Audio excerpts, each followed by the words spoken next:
ഈ മനസ്സ് ഏത് സംസ്കാരമാണോ കൊണ്ടു നടക്കുന്നത്, അതുകൊണ്ടാണ് കൃഷ്ണൻ പറഞ്ഞത് കർമ്മണാജായതേ ജന്തു കർമ്മണൈവ വിലീയതേ. കർമ്മം കൊണ്ട് മനസ്സ് ജീവിക്കുന്നു, കർമ്മങ്ങളെ ഉണ്ടാക്കുന്നു, വീണ്ടും കർമ്മങ്ങളിലേക്ക് പോകുന്നു എന്ന് പറഞ്ഞാൽ നാം ഉണ്ടാക്കി വയ്ക്കുന്ന സംസ്കാരത്തിനനുസരിച്ചിട്ടായിരിക്കും ഇനിയുള്ള നമ്മുടെ യാത്രകളൊക്കെ. ഇപ്പം ഇവിടെ നിങ്ങൾക്ക് ഏത് ജന്മം ഉണ്ടോ അതിനെ നിങ്ങൾ കൂടുതൽ ധന്യമാക്കി കഴിഞ്ഞാൽ ഇനിയുള്ള ജന്മവും വളരെ ധന്യമായിട്ട് നോക്കൂ. ചിലരെന്താ പാവപ്പെട്ടവരുടെ വീട്ടിൽ ജനിക്കുന്നത്, ചിലരെന്താ പണക്കാരുടെ വീട്ടിൽ ജനിക്കുന്നത്. ആരാ ഇതൊക്കെ നിശ്ചയിക്കുന്നത്? ഇതൊക്കെ നിശ്ചയിക്കുന്നത് ഓരോ മനസ്സുകളും നിശ്ചയിക്കുന്നു എന്നാണ്. സ്വഭാവതന്ത്രോ ഹി ജനാ സ്വഭാവം അനുവർത്തതേ സ്വഭാവസ്ഥമിതം സർവം സദേവാസുര മാനുഷ. അപ്പം നമ്മൾ ആ കൊടുക്കുന്നൊരു സംസ്കാരം, പങ്കുവെക്കുന്നൊരു സംസ്കാരമുണ്ടെങ്കിൽ തീർച്ചയായിട്ടും നമ്മളെല്ലാം ഇനിയും നല്ല ജന്മങ്ങളിലേക്കായിരിക്കും പോകുന്നത്. എടുത്തു വയ്ക്കുന്ന സംസ്കാരം വരുമ്പോഴാണ്. അതുകൊണ്ട് ഭാരതത്തിലുണ്ടല്ലോ, കൊടുക്കുന്നവരെ, ദാനം ചെയ്യുന്നവരെ ദാനവൻ ദേവൻ എന്ന് പറഞ്ഞു. എടുത്തു വയ്ക്കുന്ന സംസ്കാരം, സ്വാർത്ഥ സംസ്കാരമുള്ളവരെ അസുരൻ എന്ന് പറഞ്ഞു. ഈ അസുരൻ എന്ന് പറയുന്നത് കറുത്തവനോ വെളുത്തവനോ അല്ല, ഇത് മാനസികമായ അവസ്ഥയാണ്. അപ്പം നിങ്ങൾക്ക് സുരനുമാവാം, നിങ്ങൾക്ക് അസുരനുമാവാം. പലരുടെയും മനസ്സുണ്ടല്ലോ, അത് അസുരനെ പോലെ ജീവിക്കുകയാണ് അവർക്ക് എന്തോ അറിയില്ല, അവരെ ആ അസുരഭാവം പിടിച്ചു. നിങ്ങൾ ആ അസുരഭാവത്തിൽ ജീവിച്ചാൽ കൃഷ്ണൻ പറയും മൂഢാ ജന്മനി ഈ ശരീരം വിട്ടുപോയാലും അടുത്തൊരു ശരീരത്തിൽ മാമപ്രായേവ കൗന്തേയ എന്നെ പ്രാപിക്കാൻ അവർക്ക് സാധിക്കില്ല. അധമാം ഗതിം. എന്താ ഗതി? അധമമായ ഗതി. അപ്പം ആ ഒരു സംസ്കാരം നമ്മൾ മാറ്റിയെടുക്കണം. പരിവർത്തനം വരുത്തിയെടുക്കേണ്ടത് മുഴുവൻ ആരെയാണ്? മനസ്സിനെയാണ്. ഈ മനസ്സിൻ്റെ പ്രതീകമാണ് അവിൽക്കിഴി എന്ന് പറയുന്നത്. അപ്പം 4 പിടി അവിൽ എന്ന് പറഞ്ഞാൽ ഈ 4 മനസ്സ്, ബുദ്ധി, ചിത്തം, അഹങ്കാരം, ഇതിനെയാണ് 4 പിടി പറയുന്നത്.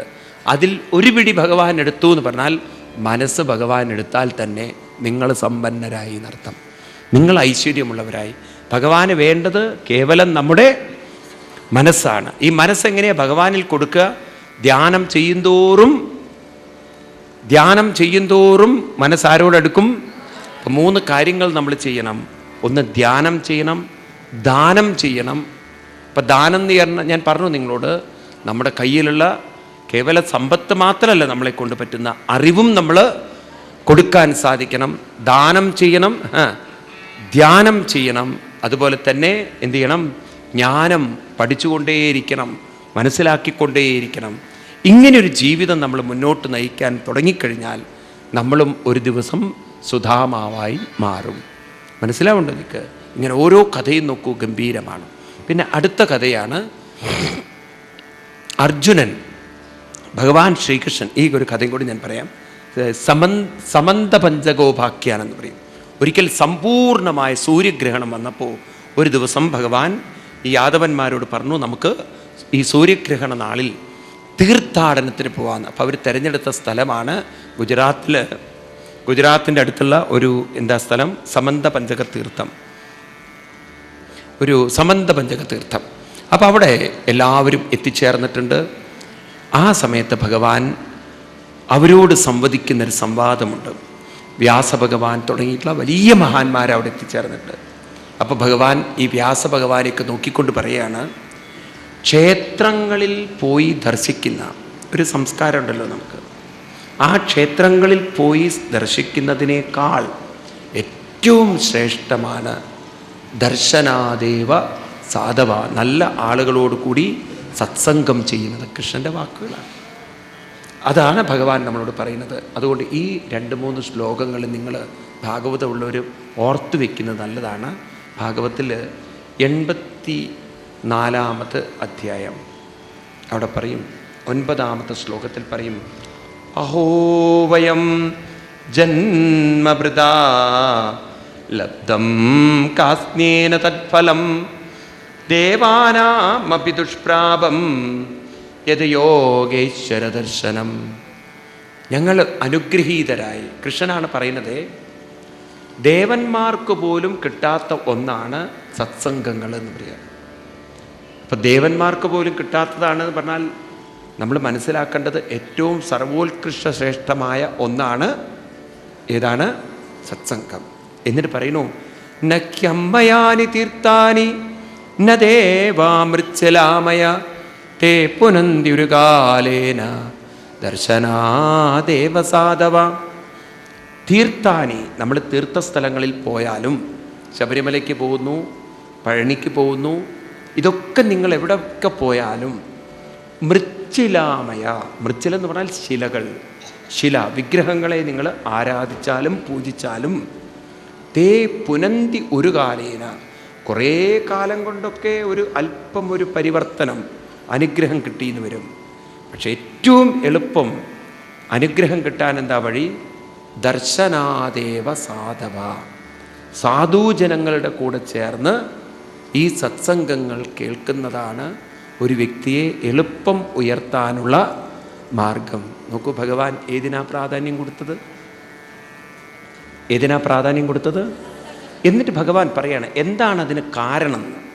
അടുത്ത ശ്ലോകത്തിൽ കാരണം പറയണം. സൂര്യോ ന ചന്ദ്ര താരക ന ഭൂജലം കംശസനോദവാങ്മന ഉപാസിതാഭേദകൃതോ ഹരന്ത്യകം വിഭശ്ചിതോ ഘ്നന്തി മുഹൂർത്ത സേവയാ. സൂര്യനും അഗ്നിയും, അഗ്നി എന്ന് പറഞ്ഞാൽ ഹോമം, സൂര്യനെ ഗായത്രി ചൊല്ലുക, അതുപോലെ തന്നെ പുണ്യ നദികളിൽ കുളിക്കുക, ഇതൊക്കെ നാം എങ്ങനെ ചെയ്യുന്നു? ഉപാസിതോ ഭേദകൃത. നമുക്കൊരു ഭേദബുദ്ധിയുണ്ട്. എന്താ ഭേദബുദ്ധി? നിങ്ങളൊരു അമ്പലത്തിൽ പോകുമ്പോൾ ഭേദബുദ്ധിയുണ്ട് എന്ന് പറഞ്ഞാൽ നിങ്ങളും ആ ക്ഷേത്രത്തിൽ പ്രതിഷ്ഠിച്ചിരിക്കുന്ന ദേവനും വേറെയെന്ന്. അതുകൊണ്ടാണ് ഇത് നിങ്ങളെ പരിശുദ്ധീകരിക്കാത്തത്. എന്നാൽ സത്സംഗങ്ങളിൽ പോകുമ്പോഴോ വിഭസ്ഥിതോ ഘ്നന്തി മുഹൂർത്ത സേവയ. നിങ്ങൾക്ക് മനസ്സിലായി, ഈ ഭഗവത് ശക്തി എന്ന് പറയുന്നത് പുറത്തല്ല ഇരിക്കുന്നത്, നിങ്ങളിലാണ് ഇരിക്കുന്നതെന്ന് സത്സംഗത്തിലൂടെ മനസ്സിലാക്കുമ്പോൾ അത് നിങ്ങളെ മാനസികമായി വേഗം ഉയർത്തുന്നു. അപ്പോൾ നോക്കൂ, ഒരു ക്ഷേത്രത്തിൽ പോകുന്നതിനാണോ പ്രാധാന്യം കൊടുത്തിരിക്കുന്നത് കൃഷ്ണൻ? ആണോ അല്ലയോ? അപ്പം സത്സംഗങ്ങൾ വേണ്ടതല്ലേ നമുക്ക്? അതാണ് ഭഗവാൻ പറയുന്നതിന് മഹത്വം. എന്നിട്ട് ഭഗവാൻ പറയുന്നു, ഇങ്ങനെ സത്സംഗഭാഗ്യം ഉണ്ടായിട്ടും അതിലേക്ക് പോവാതെ വെറും ക്ഷേത്രഭക്തിയിൽ ഒതുങ്ങി നിൽക്കുന്ന ആളുകൾ ഇപ്പോഴും ഉണ്ടല്ലോ. കുറേ ആൾക്കാരങ്ങനെ ഇതിനൊന്നൊരു പ്രാധാന്യം കൊടുക്കാതെ, എന്താ ഇവർക്ക് എന്താ വട്ടുണ്ടോ രാവിലെ മുതൽ വൈകുന്നേരം പോയി അവിടെ ഇരിക്കാൻ എന്നായിരിക്കും ഇപ്പം നിങ്ങളെ നോക്കിക്കൊണ്ട് ചിലർ ചോദിക്കുന്നത്. ഈ പെണ്ണുങ്ങൾക്കൊന്നും ഒരു പണിയുമില്ലേ എന്തിപ്പോൾ ചോദിക്കുന്ന ആൾക്കാരുണ്ട്. ഈ മനുഷ്യർക്ക് എന്താ ഭ്രാന്തുണ്ടോ രാവിലെ മുതൽ ആ മൈതാനത്തിൽ പോയിട്ടിരിക്കും ഈ വെയിലും കൊണ്ട്? ചിലരങ്ങനെ ചിന്തിക്കുന്നവരുണ്ടാവും. കാരണം അവരെ സംബന്ധിച്ച് ഇതൊക്കെ ഒരു സമയം കളഞ്ഞു കുളിക്കുന്ന പോലെയാണ്. മറ്റ് മതങ്ങളുടെ മതപ്രഭാഷണങ്ങൾ കേൾക്കുന്ന പോലെ അവർ കണക്കാക്കി. മനസ്സിലാവുണ്ടോ നിങ്ങൾക്ക്? ഭഗവാൻ പറയുന്നു, ഈ ശ്ലോകം നിങ്ങൾ പലർക്കും പറഞ്ഞു കൊടുക്കണേ. യസ്യാത്മബുദ്ധിക്കുണപിത്രിതാതുകേ സുതിക്കളത്രാദിശഭൗമയിജ്യതി യത്തീർത്ഥബുദ്ധി സലിലേന കർഹിജിൽ ജനേഷവിജ്ഞേഷു സേവകോകര. ആരാണോ ആത്മബുദ്ധി, തൻ്റെ മനസ്സ് ഈ ശരീരത്തിലും ഭാര്യ മക്കൾ അതിലൊക്കെ വെച്ച്, കുടുംബജീവിതത്തിലൊക്കെ വെച്ച്, അതിനൊക്കെ നന്മയ്ക്ക് വേണ്ടി ഐശ്വര്യത്തിന് വേണ്ടി തീർത്ഥബുദ്ധി എവിടെ പോവും? തീർത്ഥസ്ഥലങ്ങളിലൊക്കെ പോവും. എന്നാൽ എവിടെ പോവില്ല? ജനേഷു അഭിജ്ഞേഷു ന. എവിടെ പോവില്ല? സത്സംഗങ്ങളിലേക്ക് പോവില്ല.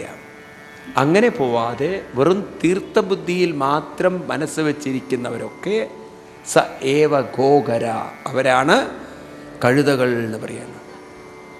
മനസ്സിലായില്ലേ? ഇനി നിങ്ങളൊക്കെ ഗുരുവായൂരിൽ പോകുമ്പോൾ കൃഷ്ണൻ ഉള്ളിൽ നിന്ന് വിളിച്ച് പറയും, ഹാവു കഴുതയല്ലാത്ത ഒരാൾ വരുന്നുണ്ട് എന്ന്.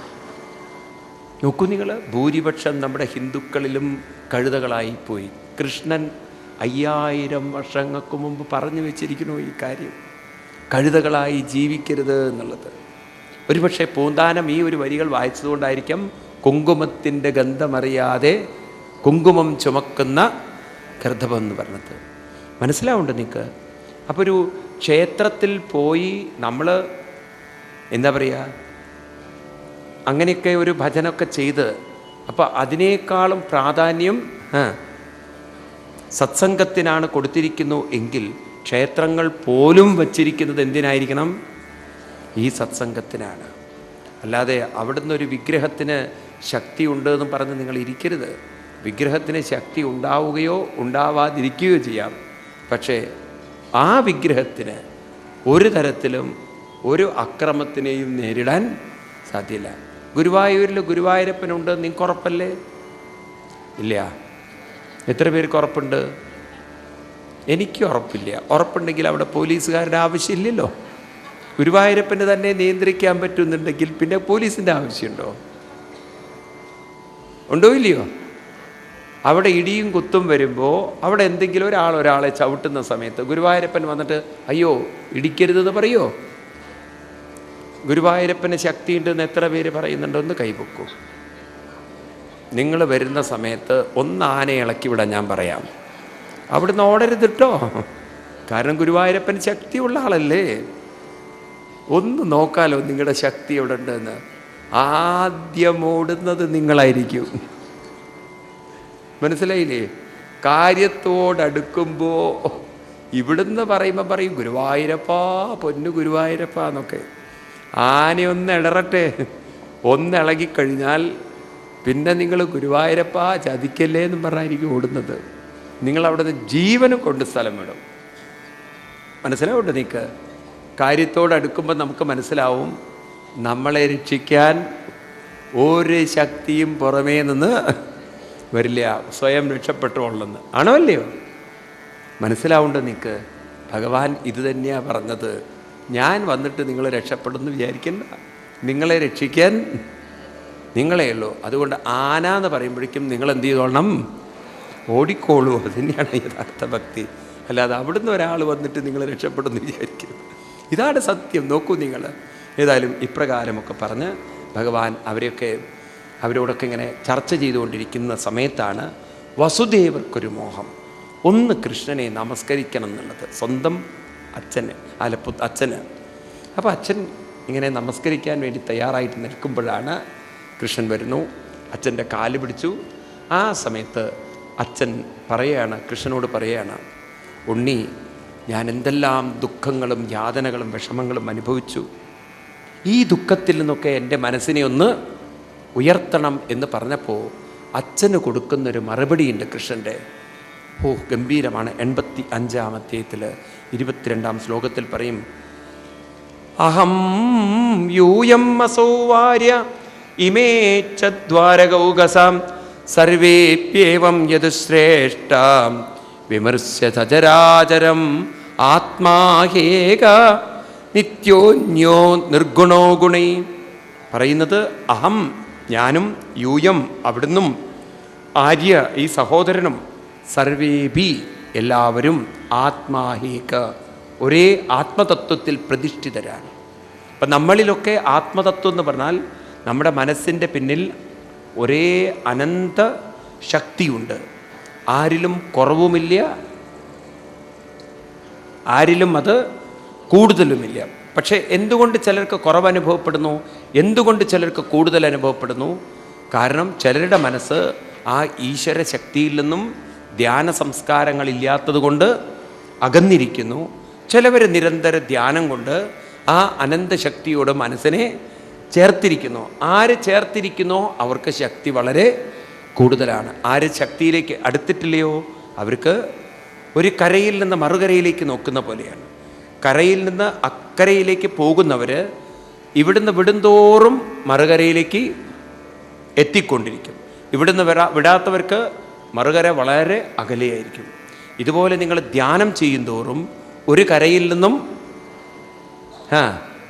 മറുകരയിലേക്ക് മാനസികമായി അടുക്കും തോറും മനസ്സിൻ്റെ ശക്തിയും കൂടിക്കൂടി വരും.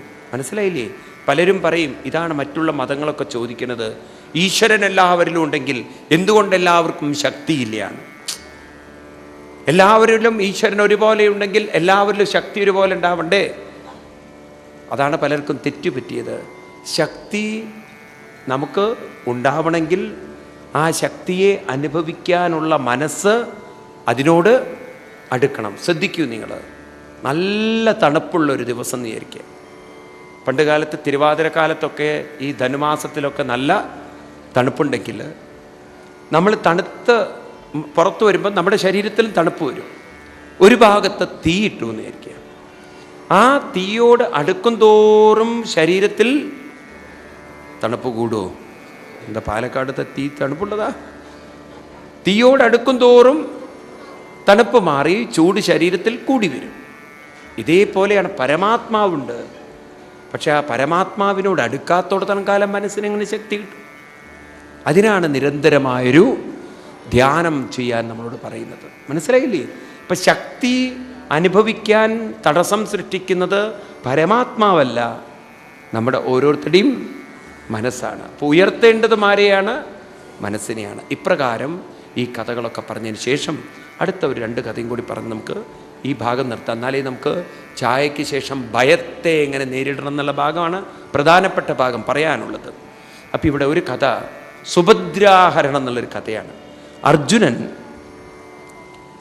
അർജുനൻ സുഭദ്രയെ ഹരിക്കുന്ന കഥയാണ് സുഭദ്രാഹരണം. കൃഷ്ണൻ്റെ സഹോദരിയാണ് ആര്? പണ്ട് പാണ്ഡവന്മാർ അരക്കില്ലത്തിൽ താമസിക്കുമ്പോഴാണല്ലോ ദുര്യോധനൻ തീയിട്ട് കൊല്ലാൻ ശ്രമിക്കുന്നത്. അവർ രക്ഷപ്പെട്ടു. അങ്ങനെ ഒരു കാട്ടിൽ പോകുന്ന സമയത്താണ് ബ്രാഹ്മണരെ പോകുന്നത് പാഞ്ചാലിയുടെ ഗൃഹത്തിലേക്ക് പോകുന്നത്. പാഞ്ചാലിയുടെ കല്യാണമാണ്. പാണ്ഡവന്മാർ വേഷം മാറി പാഞ്ചാലിയുടെ ഗൃഹത്തിലെത്തി. അവിടെ ചെന്ന് പരീക്ഷണത്തിൽ അർജുനൻ വിജയിച്ചു എന്നല്ലേ കഥ? കേട്ടിട്ടില്ലേ കഥകളൊക്കെ? മത്സ്യം മുകളിൽ വെച്ചു എന്നും ഒരു മരത്തിൻ്റെ മുകളിൽ താഴെ വെള്ളത്തിലേക്ക് നോക്കി അമ്പെയ്തു പാഞ്ചാലിയെ കല്യാണം കഴിച്ചു കൊണ്ടുവന്ന് അവർ കുന്തിദേവിയെ ഒരു വീട്ടിലാക്കിയിട്ടാണ് പോയത്. അപ്പോൾ സന്ധ്യാസമയത്താണ് തിരിച്ചു വരുന്നത്. കുന്തിദേവി ധ്യാനനിരതിയായിട്ട് കണ്ണടച്ചിരിക്കുകയാണ്. അപ്പോഴാണ് അർജുനൻ ചെന്നിട്ട് പറയുന്നത് ഒരു സാധനം കിട്ടിയിട്ടുണ്ട് എന്ന്. ഉടനെ കുന്തിദേവി പറഞ്ഞു 5 പേരും ഭാഗിച്ചെടുത്തോളൂ കേട്ടോ എന്ന് പറഞ്ഞു.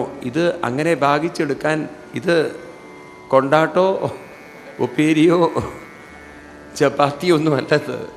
ഇതെന്താ കോഴിക്കോട് ഹലുവയോ മുറിച്ചെടുക്കാൻ പറ്റുന്ന രീതിയിൽ? ഇതൊരു പെൺകുട്ടിയാണ്. അപ്പം അമ്മ പറഞ്ഞു ഞാൻ പറഞ്ഞ സ്ഥിതിക്ക് ഇനി മേലാൽ ഈ പെൺകുട്ടി 5 പേരുടെയും ഭാര്യയാവട്ടെ എന്ന്. പാഞ്ചാലി നോക്കിയപ്പോൾ പറ്റിയ ആൾക്കാരാണ്. ഭീമസേനയൊക്കെ കണ്ടാൽ തന്നെ മതി. ഒരു ഫുൾ ഡോസറാണത്. ഏതായാലും അമ്മ പറഞ്ഞ സ്ഥിതിക്ക് സ്വീകരിച്ചല്ലേ പറ്റുള്ളൂ. സ്വീകരിച്ചു. അങ്ങനെ ഇരിക്കെ ഒരു ദിവസം അർജുനൻ പറഞ്ഞു നമ്മളെല്ലാവരും കൂടി പാഞ്ചാലിയെ ഭരിച്ചാൽ ശരിയാവില്ല. ഓരോ വർഷം ഓരോരുത്തർ പാഞ്ചാലിയെ ഭരിക്കുക, അല്ലെങ്കിൽ പാഞ്ചാലിയെ കൊണ്ട് നടക്കുക. ഇത് പലപ്പോഴും അർജുനൻ തെറ്റിക്കും. അപ്പോൾ ഒരു ശിക്ഷ കൊടുത്തു ഇവർക്ക്. ആരെങ്കിലും ഇത് തെറ്റിക്കുകയാണെങ്കിൽ തീർത്ഥാടനത്തിന് പോവുക. അർജുനനായിരിക്കും മിക്കവാറും തീർത്ഥാടനത്തിന് പോവുക. ഈ റൂൾസ് ഉണ്ടാക്കുന്ന ഒരാളല്ലോ ആദ്യം അത് തെറ്റിക്കുക. നമ്മൾ പലപ്പോഴും നോക്കൂ, നിങ്ങൾ കുട്ടികളോട് പറയാണ് ചിലപ്പോൾ ഉണ്ടല്ലോ അച്ഛന്മാർ ചില കുട്ടികൾക്ക് വിവരം പറഞ്ഞു കൊടുക്കും. മകൻ വിഷുവിന് പടക്കം പൊട്ടിക്കുകയാണ്. പടക്കം പൊട്ടിക്കുന്ന സമയത്ത് ഓലപ്പടക്കം കൊണ്ടുവന്നിട്ടുണ്ട്. അപ്പോൾ കുട്ടി എന്ത് വെച്ചാൽ വലിയൊരു കമ്പെടുത്തിട്ട് ആ കമ്പിൻ്റെ അറ്റത്ത് ഈ പടക്കം കുത്തിയിട്ട് അതിങ്ങനെ വിളക്ക് ദൂരെ കത്തിച്ച് വെച്ചിട്ട് അത്ര ദൂരെ നിന്ന് പൊട്ടിച്ചിട്ട് അങ്ങനെ കൈ ഒരു ഭാഗത്തേക്ക് വെച്ചിട്ടാണ് പൊട്ടിക്കുന്നത്. അച്ഛൻ പറഞ്ഞു എടാ ഇങ്ങനെയല്ലടാ പൊട്ടിക്കുക, ധൈര്യം വേണം. ഈ ഓലപ്പടക്കത്തിന് എത്ര ശക്തിയുണ്ട് എന്ന് പറയുന്നു. കൈകൊണ്ട് പൊട്ടിക്കാൻ അറിയണം എന്ന് പറഞ്ഞ അച്ഛൻ എന്ത് വെച്ചാൽ വിളക്കൊരു കയ്യിലെടുത്ത് ഓലപ്പടക്കം വേറൊരു കയ്യിലെടുത്ത് അങ്ങോട്ട് കൊളുത്തി വിളക്കൊരൊറ്റ കയറ്. ഇനി പറയണ്ടല്ലോ ബാക്കി എന്താ സംഭവിച്ചത്. ഒരലർച്ച കേട്ടു കുട്ടി. ഉടനെ അച്ഛനോട് ചെന്ത് പറ്റിയത് ഇങ്ങനെയല്ല പൊട്ടിക്കേണ്ടതെന്ന് പറയുകയാണെന്ന്. ഇനി പറഞ്ഞിട്ട് എന്താ കാര്യം? ഇതേപോലെ ഉപദേശിക്കുന്നവരായിരിക്കും ആദ്യം അപകടത്തിൽപ്പെടുന്നത്. മനസ്സിലായില്ലേ? ഞാനൊരിക്കൽ എൻ്റെ അനുഭവമാണ്. ഒരു 6-7 വർഷം മുമ്പ് കുടജാദ്രി പറഞ്ഞ സ്ഥലമുണ്ട് മൂകാംബികയ്ക്കടുത്ത്. ഈ സ്ഥലത്ത് പോയി. അത് നല്ല ജൂലൈ മാസത്തിലാണ് പോയത്. ആ കുന്നിൻ്റെ മുകളിലൊക്കെ ഒരാളെ ഞങ്ങളെ കൊണ്ടുപോയി ജീപ്പിൽ.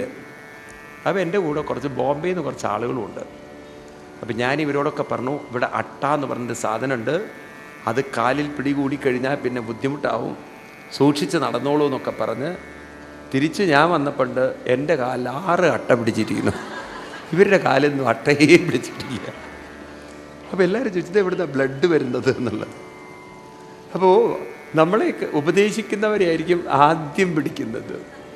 ഇതുപോലെയാണ് ഇവിടെ അർജുനൻ ഇതൊക്കെ പറഞ്ഞ് ഇടയ്ക്കിടയ്ക്ക് തീർത്ഥാടനം. ആർക്ക്? അർജുനൻ. അതിൻ്റെ ഇടയ്ക്കാണ് അർജുനൻ കേട്ടത് സുഭദ്രയുടെ കല്യാണം നിശ്ചയിച്ചിരിക്കുന്നു. അർജുനൻ നേരെ തന്നെ അങ്ങോട്ട് പോയി കൃഷ്ണൻ്റെ വീട്ടിലേക്ക് സന്യാസി വേഷം കെട്ടി. കാരണം ബലരാമസ്വാമി സുഭദ്രയെ ദുര്യോധനൻ്റെ കല്യാണം കഴിച്ചു കൊടുക്കാൻ നിശ്ചയിച്ചിരിക്കുകയാണ്. അപ്പോൾ ഒരു സന്യാസി വേഷമൊക്കെ കെട്ടിക്കഴിഞ്ഞാൽ അകത്ത് കയറി പറ്റാമെന്ന് വിചാരിച്ചിട്ടാണ്. അവിടെ ചെന്നു. പേരെന്താണെന്ന് ചോദിച്ചപ്പോൾ സുഭദ്രാനന്ദ. അർജുനൻ തന്നെ പേരൊക്കെ ഇട്ടു. അങ്ങനെ നേരെ അവിടെ ചെന്നു. ബലരാമസ്വാമി തൊഴുതു, നമസ്കരിച്ചു. കൃഷ്ണൻ ഇങ്ങനെ കാത്തു നിൽക്കുന്നുണ്ട് തൊഴുതുകൊണ്ട്. ബലരാമസ്വാമി നമസ്കരിക്കൂ, വലിയ മഹാനാണ് തോന്നണമെന്ന്. അപ്പോൾ അർജുനൻ മനസ്സുകൊണ്ട് വിചാരിച്ചു, ഈ ദുഷ്ടനെയാണോ നമസ്കരിക്കേണ്ടത്? ഇനിയിപ്പോൾ നമസ്കരിച്ചല്ലേ പറ്റുള്ളൂ, കാരണം ജ്യേഷ്ഠന് മനസ്സിലാവില്ല അല്ലെങ്കിൽ. അങ്ങനെ ജ്യേഷ്ഠൻ്റെ മുന്നിൽ വെച്ച് നമസ്കരിച്ചു. നമസ്കരിച്ച സമയത്ത് കൃഷ്ണൻ എന്ത് വെച്ചാൽ കാലിലൊരു നുള്ളു വെച്ചു കൊടുത്തോടാ കള്ള, നീ അർജുന, എനിക്ക് മനസ്സിലായി നീ ആരാണ്. ഉടനെ അർജുനൻ 2 കൈയും തലയിൽ വെച്ച് ഒരു അമർത്തിയിട്ട് പറഞ്ഞു, മിണ്ടിപ്പോരുതെന്ന്. അങ്ങനെ കൃഷ്ണനോട് ചോദിച്ചു, എന്താ ഈ സന്യാസി എന്താന്ന് വെച്ചു. അപ്പം അദ്ദേഹത്തിന് പറയാൻ വിഷമമുണ്ട്. ചാതുർമാസ്യ കാലമായതുകൊണ്ട് ഇവിടെ താമസിക്കാൻ സൗകര്യം കൊടുക്കണം. അങ്ങനെ താമസിക്കാൻ സൗകര്യമൊക്കെ കൊടുത്തു. സുഭദ്രയോട് പറഞ്ഞു എല്ലാ സേവനവും ചെയ്തോളാൻ. സുഭദ്ര സേവനം ചെയ്യാൻ തുടങ്ങി. സേവനം ചെയ്ത് ഒരു ദിവസം സുഭദ്ര ചോദിച്ചു, ഈ പാണ്ഡവരിൽ അർജുനനെക്കുറിച്ച് അറിയുമോ? അപ്പോൾ പറഞ്ഞു, അറിയാലോ നന്നായിട്ട്, എന്താ ഇഷ്ടമാണോ? അപ്പോൾ അവളിങ്ങനെ നഖം കൊണ്ട് നിലത്ത് വരച്ചു. അപ്പോൾ ഇഷ്ടമാണെന്നല്ലേ ഇതിൻ്റെ. അപ്പോൾ അർജുനൻ പറഞ്ഞു, എന്താ പറയുക, അർജുനനാണ് ഈ സന്യാസി എന്ന് പറഞ്ഞതും സുഭദ്രയ്ക്ക് ഭയങ്കര നാണായി. പിന്നെ സുഭദ്ര ചായയൊക്കെ ഉണ്ടാക്കുമ്പോൾ കുറച്ചുകൂടി പഞ്ചസാര, ദോശ ഉണ്ടാക്കുമ്പോൾ നെയ്യ് കുറച്ചധികം ഒഴുക്കി, അതൊക്കെ കണ്ടപ്പോൾ രുക്മിണി ദേവി പറഞ്ഞു, ഈ നാടകം ഇവിടെ വേണ്ട, വേഗം ഇവിടുന്ന് പൊയ്ക്കോളൂ. പിറ്റേന്ന് ഇവർക്ക് വേണ്ടി ഒരു രഥമൊക്കെ തയ്യാറാക്കി ഇവരോട് രക്ഷപ്പെടാൻ പറഞ്ഞു. ആ രക്ഷപ്പെടുന്ന കാര്യം ബലരാമസ്വാമി അറിഞ്ഞതും അപ്പോഴേക്കും ഇവർ രക്ഷപ്പെട്ടു കഴിഞ്ഞു. കോപിച്ചുകൊണ്ട് പറഞ്ഞു, ഇവനെ ഞാൻ കൊല്ലുന്നു. ആ സമയത്ത് ഇവിടെ ഭഗവാൻ ശ്രീകൃഷ്ണൻ തടുത്തുകൊണ്ട് പറഞ്ഞു, അങ്ങനെ ജ്യേഷ്ഠ, അർജുനനെ കൊല്ലാൻ പോകരുത്. കാരണം അർജുനൻ സുഭദ്രയെ അപഹരിച്ചിട്ടില്ല. പിന്നെ ആരപഹരിച്ചു? ഇവിടെ സംഭവിച്ചത് നേരെ വിപരീതമാണ്. സുഭദ്രയാണ് അർജുനനെ അപഹരിച്ചു പോയതെന്ന് പറഞ്ഞപ്പോഴാണ് ബലരാമസ്വാമിക്കൊരു എന്താ പറയുക, അയ്യേ നാണക്കേടല്ലേ, സ്വന്തം സഹോദരി അർജുനെ അടിച്ചുകൊണ്ട് പോയി എന്ന് പറഞ്ഞാൽ നാട്ടുകാർ കേട്ടാൽ മോശമല്ലേ. ഏതായാലും അങ്ങനെയൊക്കെ സംഭവം തൽക്കാലം പറഞ്ഞു തീർത്ത് അർജുനൻ്റെയും സുഭദ്രയുടെയും കല്യാണം നടത്തി കൊടുക്കുന്ന കഥയാണ് സുഭദ്രാഹരണം. ഈ കഥ ഇങ്ങനെയൊക്കെ പറയുമ്പോഴുണ്ടല്ലോ, നാം ജീവിതത്തിൻ്റെ ഒരു സത്യം ഇതിലൂടെ മനസ്സിലാക്കണം. സുഭദ്ര എന്ന വാക്കിനർത്ഥം സുഭദ്രം എന്നാണ്. ജീവിതത്തെ ഭദ്രമാക്കൂ എന്നാണ്. അപ്പം ജീവിതത്തെ ഭദ്രമാക്കുക എന്ന് പറഞ്ഞാൽ എന്താ അർത്ഥം?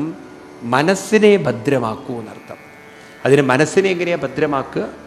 ഈ മനസ്സിനെ ഭദ്രമാക്കാൻ ഒരേ ഒരു വഴി, അർജുനനാണല്ലോ സുഭദ്രയെ കൈവരിക്കുന്നത്. അതിനാരുടെ സഹായം വേണം? ആരാണ് അർജുനനെ സഹായിക്കുന്നത്? കൃഷ്ണൻ. അതായത് ഒരു ധ്യാന സംസ്കാരത്തിലൂടെ, സത്സംഗ സംസ്കാരത്തിലൂടെ, നല്ലവരുമായിട്ടുള്ള സംസ്കാരത്തിലൂടെ മനസ്സിനെ ഭദ്രമാക്കാൻ സാധിക്കും എന്ന് പറഞ്ഞു തരുന്ന കഥയാണ് സുഭദ്രാഹരണം. ഇപ്പം ഇവിടെ മനസ്സിനെയാണ് സുഭദ്രയായി നമ്മൾ കാണേണ്ടത്. ഇപ്പം ഇവിടെ മനസ്സിനെ സുഭദ്രയുമായി കാണണം. ഈ മനസ്സ് കൊണ്ടു നടക്കുന്ന നമ്മൾ ഓരോരുത്തരും അർജുനന്മാരായി കാണണം. കൃഷ്ണനെ നാം സത്സംഗമായി കാണണം. അപ്പോൾ ഒരു സത്സംഗത്തിലൂടെ ഏതൊരു വ്യക്തിക്കും, നല്ല കെട്ടിലൂടെ ഏതൊരു വ്യക്തിക്കും അവരുടെ മനസ്സിനെ ഭദ്രമാക്കാൻ, ഉയർത്തിക്കൊണ്ടുവരാൻ സാധിക്കുന്നുള്ളത് പറയാണ്. അങ്ങനെയല്ലേ വേണ്ടത്? അപ്പം നോക്കൂ, ആ ഒരു ബന്ധമായിരിക്കണം നമ്മൾ കൊടുക്കേണ്ടത്. അപ്പോൾ എല്ലാ തരത്തിലും നമ്മളിതൊക്കെ പഠിക്കുമ്പോഴല്ലോ മറ്റുള്ളവർക്ക് പോലും നമ്മളിലൂടെ ഒരു മാനസികമായൊരു ഉയർച്ച ഉണ്ടാക്കാൻ പറ്റും. അതിനുശേഷം മറ്റൊരു കഥയാണ്, അടുത്ത കഥയാണ് സന്താനഗോപാലൻ എന്നുള്ള കഥ. ഒരു ബ്രാഹ്മണന് ഉണ്ടാവുന്ന കുട്ടികളൊക്കെ മരിക്കാൻ തുടങ്ങി. ഒന്നാമത്തെ കുട്ടി മരിച്ചു, രണ്ടാമത്തെ കുട്ടി മരിച്ചു, മൂന്നാമത്തെ കുട്ടി മരിച്ചു. 9 കുട്ടികൾ മരിച്ചപ്പോൾ ആ ബ്രാഹ്മണൻ ദ്വാരകയിൽ ചെന്ന് കൃഷ്ണനെ പോലും പഴി പറഞ്ഞു. നിങ്ങളൊക്കെ നന്നായി ഭരിച്ചിരുന്നെങ്കിൽ ബ്രാഹ്മണർക്ക് ദോഷം വരുമോ? ഇങ്ങനെയാണോ രാജ്യഭരണം എന്നൊക്കെ. ഇത് കേട്ടതും അർജുനൻ അന്ന് അവിടെ ഉണ്ടായിരുന്നു. അർജുനൻ രംഗത്തേക്ക് വന്നിട്ട് പറഞ്ഞു, ഹേ ബ്രാഹ്മണ, ചീത്ത പറയുന്നതിനൊരു അതിരുണ്ട്. ഇവിടെ രാജ്യം ഭരിക്കാൻ കഴിവുള്ളവരും ഉണ്ടെന്ന് ഓർത്തോളൂ. ഉടനെ ബ്രാഹ്മണൻ അർജുനൻ്റെ അടുത്ത് എന്നിട്ട് നീ ആരാന്ന് വെച്ചു. അങ്ങയുടെ 9 കുട്ടികൾ മരിച്ച ദുഃഖത്തിലല്ലേ അങ്ങപ്പം ഞങ്ങളെ ചീത്ത പറയുന്നത്? എങ്കിൽ 10ാമത്തെ കുട്ടിയെ ഞാൻ രക്ഷിക്കാം. ഇത് കേട്ടപ്പോൾ ബ്രാഹ്മണൻ ഒരു നോട്ടം നോക്കി. കൃഷ്ണനും രാമനും ഏറ്റെടുക്കാത്ത കാര്യമാണ് അർജുനൻ. ഉടനെ അർജുനൻ പറയാണ്, കൃഷ്ണനോട് രാമനോടൊന്നും എന്നെ താരതമ്യം ചെയ്യരുത്. നാഹം സംഘർഷണോന കൃഷ്ണോന കാശ്യരേ വച്ച അഹം ച അർജുനോ നാമ. ഞാൻ ആരാന്നാ മനസ്സിലാക്കിയത്? ഇത് കേട്ടപ്പോൾ ബ്രാഹ്മണൻ വിചാരിച്ചു കൃഷ്ണനേക്കാളും മേലെയുള്ള ഒരാളായിരിക്കുന്നു. ഉടനെ ബ്രാഹ്മണൻ ചോദിച്ചു, കുട്ടിയെ രക്ഷിക്കുന്നുള്ളതിന് എന്താ ഉറപ്പ് എന്ന്. ഉടനെ അർജുനൻ പ്രതിജ്ഞ ചെയ്തു എന്നാണ്, അങ്ങയുടെ കുട്ടിയെ രക്ഷിക്കാൻ സാധിച്ചില്ലെങ്കിൽ ഞാൻ അഗ്നിപ്രവേശം ചെയ്യും, ഗാണ്ഡീവം സത്യം എന്ന് പറഞ്ഞു. ഇത് കേട്ടപ്പോൾ ബ്രാഹ്മണന് സന്തോഷമായി. ചോദിച്ചു, എന്തിനാ സന്തോഷിക്കണത് എന്ന്. അല്ല, 2-1 ഉറപ്പായി. ഒന്നുകിൽ കുട്ടിയെ കിട്ടും, അല്ലെങ്കിൽ നീ തീയിലേക്ക് ചാടുമല്ലോ. ഇതുവരെ ഓരോ ഉറപ്പേ ഉള്ളൂ. ബ്രാഹ്മണൻ പോയി, പത്നി ഗർഭിണിയായി. അർജുനനെ വിവരം അറിയിച്ചു. അർജുന പുറപ്പെട്ടോളൂ, ഭാര്യ ഗർഭിണിയാണ്. ഉടനെ അർജുനൻ പുറപ്പെട്ടു. അപ്പോൾ പാഞ്ചാലി ചോദിച്ചു, എങ്ങോട്ടാ ആര്യപുത്രൻ പോണതെന്ന്. ഒരു പ്രസവ കേസിന് പോവുകയാണ്. എനിക്ക് തോന്നുന്നു അർജുനനായിരിക്കണം ആദ്യത്തെ ഗൈനക്കോളജിസ്റ്റ്. അർജുനൻ അവിടെ നിന്ന് പുറപ്പെട്ടതും ബ്രാഹ്മണൻ നല്ല ഡിക്കോക്ഷൻ കോഫിയൊക്കെ ഉണ്ടാക്കി വെച്ചിട്ടുണ്ട്, നല്ല മസാല ദോശയൊക്കെ ഉണ്ടാക്കി വെച്ചിട്ടുണ്ട്. കാരണം പ്രസവത്തിന് വന്നതല്ലേ. അർജുനൻ ചോദിച്ചു, എവിടെയാണ് പ്രസവിക്കുന്നത്? പ്രസവിക്കുന്ന മുറി കാണിച്ചു കൊടുത്തു. പറഞ്ഞു, ഇവിടെ പ്രസവിച്ചാൽ ശരിയാവില്ല, ഇനി പിന്നെ എവിടെയാണ് പ്രസവിക്കുക? റോട്ടിൽ പ്രസവിക്കാൻ പാടുമോ? അപ്പോൾ പറഞ്ഞു, അതിന് സ്പെഷ്യൽ വാർഡ് വേണം. ഒരു പക്ഷേ അർജുനനായിരിക്കും സ്പെഷ്യൽ വാർഡ്. സൂതീഗ്രഹം അമ്പുകൊണ്ടുണ്ടാക്കി. ബ്രാഹ്മണ ഭക്തിക്കും ബ്രാഹ്മണന് സന്തോഷം. ഇത്രയും കാലം കൃഷ്ണൻ പോലും ഈ ഐഡിയ പറഞ്ഞു കൊടുത്തില്ല. ഇപ്പം എന്തായാലും ഇപ്രാവശ്യം കുട്ടി വരുന്നുള്ള ഉറപ്പാണ്. പ്രസവിക്കാൻ വേണ്ടി മുറിയിലേക്ക് കയറിയതും ഒരു കരച്ചിൽ കേട്ടു എന്നാണ്. ബ്രാഹ്മണൻ ഓടിച്ചെന്നു.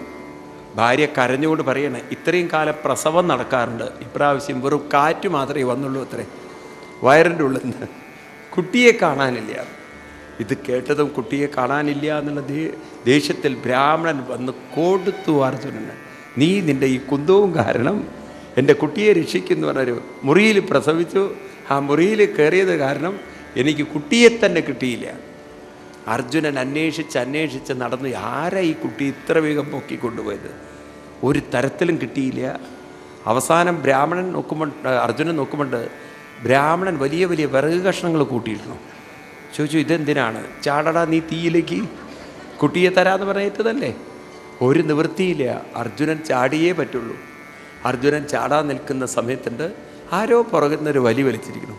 അർജുനൻ തിരിഞ്ഞു നോക്കുമ്പോണ്ട് നമ്മുടെ ഭഗവാൻ കൃഷ്ണൻ പുഞ്ചിരിച്ചുകൊണ്ട്. അർജുനൻ കാൽക്കൽ വീണിട്ട് പറഞ്ഞു, പ്രസവ കേസിന് ഏറ്റെടുക്കില്ല എന്ന്. ഇത്ര കോംപ്ലിക്കേഷനാണ് ഇപ്പോഴാണ് മനസ്സിലായത്. അപ്പോൾ ഭഗവാൻ പറഞ്ഞു, ഇനി ഏറ്റെടുക്കേണ്ട, ഏറ്റെടുത്തത് കൊടുക്കണമല്ലോ, ആ കുട്ടിയെ കൊടുക്കാമെന്ന് പറഞ്ഞിട്ടല്ലേ നീ വന്നിരിക്കുന്നത്. അങ്ങനെ തൻ്റെ രഥത്തിലിരുത്തി. 7 സാഗരങ്ങൾ, 7 മലകൾ, അങ്ങനെ കടന്ന് പോയി കൂരിരുട്ട് കടന്ന് ചക്രത്തിൻ്റെ വെളിച്ചത്തിലൂടെ കടന്നുപോയി. അങ്ങനെ എത്തി. അവർ എവിടെ എത്തി? ട്രിവാൻഡ്രത്തെത്തി. അനന്തപത്മനാഭനെ കണ്ടു. 1000 പടങ്ങളുള്ള അനന്തൻ്റെ മുകളിൽ ആദിനാരായണ രൂപം അങ്ങനെ കിടക്കണം. പറഞ്ഞു, സ്വാഗതം സ്വാഗതം സ്വാഗതം, നിങ്ങളെ 2 പേരെയും ഒന്ന് കാണാൻ വേണ്ടി വിളിപ്പിച്ചതാണ്. എൻ്റെ അംശങ്ങളാണ് നിങ്ങൾ, തിരിച്ചെന്നിലേക്ക് തന്നെ ചേരേണ്ടവരാണ്, ഇത് മറക്കരുത് നിങ്ങൾ എന്നൊക്കെ പറഞ്ഞ് അവരെ, ആ ബ്രാഹ്മണ കുട്ടികളെ കൊടുത്തു വിടുകയാണ്. അപ്പോൾ എത്ര കുട്ടികളെ വേണമെന്ന് ചോദിച്ചു അർജുനൻ. ഇനിയിപ്പോൾ കൺഫ്യൂഷനായി, കാരണം ബ്രാഹ്മണൻ അത്ര വലിയ സമ്പന്നനുമല്ല. ഏതായാലും വന്ന സ്ഥിതിക്ക് 10 എടുത്തോളാൻ പറഞ്ഞു കൃഷ്ണൻ. അങ്ങനെ 10 പേരെയും കൊണ്ടുപോയി. അർജുനൻ സൂക്ഷിച്ചു നോക്കുന്നുണ്ട് ബ്രാഹ്മണൻ്റെ കുട്ടികളെ. ഭഗവാൻ ചോദിച്ചു, എന്തിനാണെന്ന്? മുഖച്ഛായ ഉണ്ടോ നോക്കുകയാണെന്ന്. ഇനി അവിടെ ചെന്നിട്ട് ബ്രാഹ്മണൻ പറയും, ഇതല്ല പറഞ്ഞാൽ പെട്ടുപോയില്ലേ, തിരിച്ചിങ്ങോട്ട് കൊണ്ടുവരാൻ പറ്റില്ല. ഏതായാലും 10 കുട്ടികളെയും കൊണ്ട് കൊടുത്തു ബ്രാഹ്മണന്. ബ്രാഹ്മണൻ നോക്കുമ്പോണ്ട് കുട്ടികളുടെ ഭയങ്കര ശബ്ദകോലാഹലം. എവിടുന്നാണ് നോക്കുമ്പോൾ പ്രസവിച്ച കുട്ടി വരെ തുള്ളിച്ചാടി കളിച്ചിട്ട് വരുന്നു. അങ്ങനെ ബ്രാഹ്മണനെ കൊടുത്തു എല്ലാ കുട്ടികളെയും. ഈ കഥയാണ് സന്താനഗോപാലം. അപ്പോൾ ഈ കഥ പറയുമ്പോഴല്ലോ നിങ്ങൾ വിചാരിക്കരുത് എന്താ പറയുക, സന്താനഗോപാലൻ കൃഷ്ണൻ മരിച്ചുപോയ കുട്ടികളെ കൊടുത്ത കഥയാണ് സന്താനഗോപാലൻ. അതിൻ്റെ പിന്നിലൊരു സൂക്ഷ്മമായ തത്വം സന്താന ഗോപാലം. ഇതെഴുതി വെക്കണേ നിങ്ങൾ. ഗോപാല സന്താനം തിരിച്ചിട്ടാൽ എന്താ വരിക? ഗോപാല സന്താനം. ഗോപാലൻ, ഗോ എന്നതിന് മനസ്സ് എന്നർത്ഥം. പാലൻ മനസ്സിനെ പാലിക്കുന്നവൻ. മനസ്സിനെ പാലിക്കുന്നവൻ പരമാത്മാവ് അല്ലേ? ആ പരമാത്മാവിൻ്റെ സന്താനം എന്ന് പറഞ്ഞാൽ അംശങ്ങളാണ്. അംശം എന്നർത്ഥം. അപ്പം നമ്മളൊക്കെയാണ് സന്താന ഗോപാലം, ഗോപാല സന്താനം. ഗോ എന്നതിന് ഗോ എന്നതിന് മനസ്സ് എന്നാണ് അർത്ഥം. പാലിക്കുന്നവൻ, മനസ്സിനെ നിലനിർത്തുന്നവൻ, ഗോപാലൻ, പരമാത്മാവ്. ആ പരമാത്മാവിൻ്റെ സന്താനങ്ങളാണ് നമ്മളെന്ന് പറഞ്ഞാൽ ആ പരമാത്മാവിൻ്റെ അംശങ്ങളാണ് നമ്മൾ ഓരോരുത്തരും. അങ്ങനെയുള്ള അംശങ്ങളായ നാം, അംശങ്ങളായിരിക്കുന്ന നമ്മൾ പരമാത്മാവിലേക്കല്ല ശ്രദ്ധ തിരിക്കുന്നത്. നമ്മൾ ശ്രദ്ധ തിരിക്കുന്നത് എപ്പോഴും ഭൗതികമായ സന്താനങ്ങളും അതൊക്കെയാണല്ലോ നമ്മൾ ശ്രദ്ധ തിരിക്കുന്നത്. അങ്ങനെ ശ്രദ്ധ തിരിച്ച് അതിലേക്ക് മുഴുകുന്ന സമയത്ത് നമുക്ക് ആരെ നഷ്ടപ്പെടുന്നു? യഥാർത്ഥ സമ്പത്തായ പരമാത്മാവിനെ നഷ്ടപ്പെടുന്നു. ഈ പരമാത്മാവിനെ നഷ്ടപ്പെടുമ്പോഴാണ് അനുഭവങ്ങൾ നമ്മളെ പഠിപ്പിക്കുന്നത്. കയ്യിൽ നിന്ന് പലതും സമ്പത്തെന്ന് കരുതുന്നത് കയ്യിൽ നിന്ന് വിട്ടുപോകുമ്പോഴാണ് നാം പഠിക്കുന്നത് ഇതല്ല നമ്മുടെ യഥാർത്ഥ സമ്പത്ത് എന്ന്. അതുവരെ നമ്മൾ വിടില്ല. ഇപ്പം നമ്മളിലൊക്കെ ഒരു മർക്കട മുഷ്ടി എന്ന് പറഞ്ഞ സ്വഭാവമുണ്ട്. ഈ കുരങ്ങൻ്റെ സ്വഭാവം എന്താണെന്ന് വെച്ചാൽ, കുരങ്ങനെ പിടിക്കാൻ പോകുമ്പം ചെറിയ കഴുത്തുള്ള കുടത്തിലാണത്രേ വല്ല ശർക്കരയോ അങ്ങനെയുള്ള സാധനങ്ങളൊക്കെ ഇടും. കുരങ്ങൻ ആർത്തി പൂണ്ട് 2 കൈയും അതിലേക്ക് ഇടുമത്രേ. എന്നിട്ടെല്ലാം വാരി ഇങ്ങോട്ട് എടുക്കും. അപ്പോഴേക്കും കുരങ്ങനെ പിടിക്കാൻ വരുന്ന ആളുകൾ വലയും കൊണ്ടൊക്കെ വരുന്നുണ്ടാവും. കുരങ്ങൻ കുടവും വലിച്ചുകൊണ്ടാണ് ഓടുക. എന്നാൽ ഈ പൊട്ടൻ കുരങ്ങൻ അറിയുന്നില്ല, വിഡ്ഢി കുരങ്ങൻ അറിയുന്നില്ല, ഈ കയ്യിലുള്ള സാധനങ്ങൾ അങ്ങോട്ട് വിട്ടുകഴിഞ്ഞാൽ സ്വതന്ത്രനായി കൈവലിക്കാം. പക്ഷേ ആ ബുദ്ധി ഒരിക്കലും ആർക്ക് വരില്ല? കുരങ്ങനെ വരില്ല. കുരങ്ങൻ ആർത്തി പൂണ്ട് കുടം വലിക്കും. അപ്പോൾ അതിന് മുന്നോട്ട് പോകാൻ പറ്റില്ല. അപ്പോഴേക്കും കുരങ്ങനെ പിടിച്ചിട്ടുണ്ടാവും. ഇതേപോലെയാണ് നമ്മൾ പലതും അങ്ങോട്ട് മുറുകെ പിടിച്ച് മാനസികമായി പിടിച്ച് കാലം അത് വേർപ്പെടുത്തുമ്പോഴാണ് നമുക്കറിയുന്നത് ഇതായിരുന്നില്ല യഥാർത്ഥ സമ്പത്ത് എന്നുള്ളത്. അപ്പോഴേക്കും കാലം വല്ലാതെ മുന്നോട്ട് പോവും. അതുകൊണ്ട് എന്ത് വേണം? പല സമ്പത്തും ഇരിക്കുമ്പോൾ തന്നെ മനസ്സിനെ നമ്മൾ യഥാർത്ഥ സമ്പത്തിലേക്ക് തിരിച്ചു കൊണ്ടുപോകാനൊന്ന് പരിശ്രമം ചെയ്താൽ മറ്റുള്ള സമ്പത്തുക്കൾ നമുക്കൊരിക്കലും ഒരു വേദനയും ഭാരവും ആയിത്തീരില്ല. ശരിയല്ലേ? ഇത് ആണോ അല്ലയോ? അപ്പം അതുകൊണ്ടാണ് നമ്മൾ ധ്യാനം നിരന്തരം പരിശീലിക്കുന്നവർക്കുണ്ടല്ലോ ഒരിക്കലും ഷോക്ക് ഏൽക്കില്ല മാനസികമായി. ഈ ധ്യാനമൊന്നും ചെയ്യാത്തവർക്കാണ് മാനസികമായ ഷോക്കുകളേറ്റ് അവർ മാനസികമായി തളർന്നു പോകുന്നത്. അപ്പം അതുകൊണ്ട് പല സമ്പത്തിൻ്റെയും, പണ്ട് ആരോ പറഞ്ഞതുപോലെ, എന്തും പറയുവാൻ പൊന്തുന്ന നാവേ നീ ഇന്നൊന്നു പാടുമോ നാരായണ എന്ന് പറഞ്ഞതുപോലെ പല സമ്പത്തുക്കളും, ഇപ്പം നിങ്ങൾക്ക് വീടുണ്ട്, ഭർത്താവുണ്ട്, ഭാര്യയുണ്ട്, മക്കളുണ്ട്, ഇതൊക്കെ ഉള്ളപ്പോൾ അല്പമൊന്ന് മനസ്സിനെ ഒന്ന് ധ്യാനത്തിലേക്ക് കൊണ്ടുവന്ന് പറഞ്ഞേക്കൂ, യഥാർത്ഥ സമ്പത്ത് ആരാണ്? ഭഗവാനാണെന്ന് പറഞ്ഞ് മനസ്സിൽ ഉറപ്പിച്ചു കഴിഞ്ഞാൽ ഒരു കൃഷ്ണനെപ്പോലെ നമുക്ക് പുഞ്ചിരിച്ചുകൊണ്ട് കടന്നു പോകാം. അതാണ് യാദവ കുലം മുഴുവൻ തകർന്നിട്ടും കൃഷ്ണൻ മാനസികമായി തളർന്നില്ല. കൃഷ്ണന് മനസ്സിലായി ജനനവുമില്ല മരണവുമില്ല, ആർക്ക് വേണ്ടി ഞാൻ ദുഃഖിക്കണം? അല്ലെങ്കിൽ നമ്മളുണ്ടല്ലോ പല പരീക്ഷണങ്ങളിലും തളരാൻ ബാധ്യസ്ഥരാണ്. ഒരു തളരാത്ത ജീവിതമാണ് നമുക്ക് വേണ്ടതെങ്കിൽ അതാണോ വേണ്ടത്?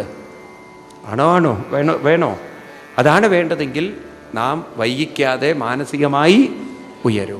അപ്പോൾ യഥാർത്ഥ സമ്പത്ത് സന്താന ഗോപാലം. അങ്ങനെ നമുക്ക് പിടികിട്ടിക്കഴിഞ്ഞാൽ, യഥാർത്ഥ സമ്പത്ത് പിടികിട്ടിക്കഴിഞ്ഞാൽ പിന്നെ ആര് മാനസികമായി തളരും? ഇപ്രകാരം ഈ കഥയും പറഞ്ഞ് ഇവിടെ നമുക്ക് ഉപസംഹരിപ്പിക്കാം. ഇനിയാണ് ഭാഗവതത്തിലെ ഏകാദശ സ്കന്ധം. അതെല്ലാവരും പഠിച്ചു വെക്കേണ്ട കാര്യമാണ്. സർവത്ര ഗോവിന്ദനാമ സങ്കീർത്തനം.